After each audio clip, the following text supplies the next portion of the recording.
دارالعلوم دیوبند میں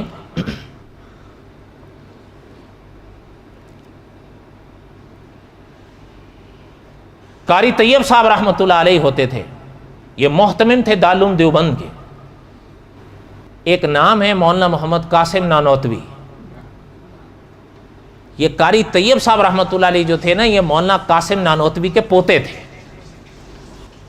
ان کے استاد تھے مولانا محمد یاسین صاحب رحمۃ اللہ علیہ.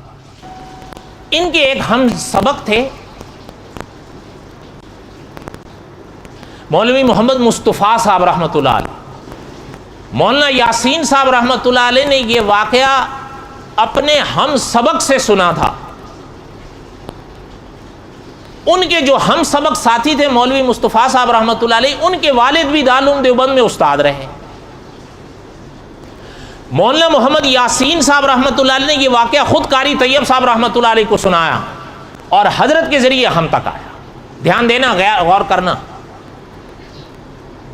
وہ فرماتے ہیں کہ مولانا یاسین صاحب رحمۃ اللہ علیہ فرماتے تھے، جو ہمارے ہم سبق تھے مولانا مصطفیٰ صاحب رحمۃ اللہ علیہ، انہوں نے ہم سے ایک واقعہ بیان کیا. وہ فرماتے ہیں کہ ایک زمانے میں جمنا میں سیلاب آیا تھا. ہند کے یہ بڑے مشہور دریا ہیں نا، گنگا جمنا. وہ فرماتے ہیں کہ جمنا میں ایک سیلاب آیا دہلی میں، اور یہ دہلی کے ہی رہنے والے تھے. وہ فرماتے ہیں کہ اس کا یہ اثر ہوا کہ جہاں کہیں سے قبرستان سے اس سیلاب کا گزر ہوا نا، تو کئی قبریں تک اکھاڑ دی اس نے. ان میں ایک قبر ایسی شک ہوئی کہ وہ خود فرماتے ہیں، یعنی ایک تو یہ ہے نا کہ کوئی یہ واقعہ سنایا، وہ آنکھوں دیکھا یہ واقعہ اپنے ساتھی مولانا یاسین صاحب کو بتایا، مولانا یاسین صاحب نے یہ قاری طیب صاحب رحمۃ اللہ علیہ کو سنایا.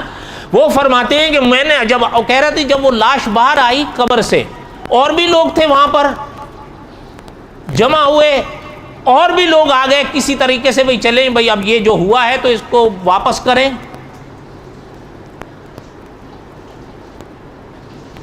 قاری طیب صاحب رحمۃ اللہ علیہ فرماتے تھے کہ محترم فرماتے تھے کہ ایک بات ہم نے اس موقع پر اتنی عجیب دیکھی کہ آج بھی ہمیں وہ یاد آتی ہے کہ وہ جو لاش اس قبر سے برآمد ہوئی تھی نا باہر، اس کی پیشانی کے اوپر یہاں ایک چھوٹا سا کیڑا بیٹھا ہوا تھا ادھر. اور وہ فرماتے ہیں کہ جب ہم نے دیکھا تو کہ وہ کیڑا تھوڑے سے وقفے کے بعد وہاں پہ ڈنک مارتا تھا، جس سے اس لاش کا یہ حال ہو جاتا تھا کہ وہ لرز جاتی تھی، ایک رنگ آتا تھا ایک جاتا تھا، تھوڑی دیر کے بعد وہ کیفیت ختم ہوتی تھی، وہ پھر ڈنگ مارتا تھا. مولانا مصطفیٰ صاحب مرحوم فرماتے ہیں کہ ایک شخص نے دیکھا اس بیچارے کو، اس میت پر ترس آیا، وہ سمجھا کوئی کیڑا ہے، اس نے پتھر اٹھایا، اس کیڑے پہ جو دے مارا. محترم فرماتے ہیں وہ پتھر کیڑے کو تو نہیں لگا، البتہ کیڑا اٹھ کر آ کر ایک ڈنگ اس کو مار کے واپس اس کی پیشانی پر بیٹھ گیا. یہ پھاڑا کوٹھا، اس کو ہم لوگوں نے پکڑا. انہوں نے کہا مجھے سمجھ ہی نہیں آ رہا ہے کہ مجھے سانپ کاٹ رہے ہیں یا بچھو ڈس رہے ہیں. کہہ رہے تھے مولانا یاسین صاحب رحمۃ اللہ علیہ کہ مولانا مصطفیٰ صاحب مرحوم فرماتے تھے خدا کا وہ قہر دیکھا ہم نے.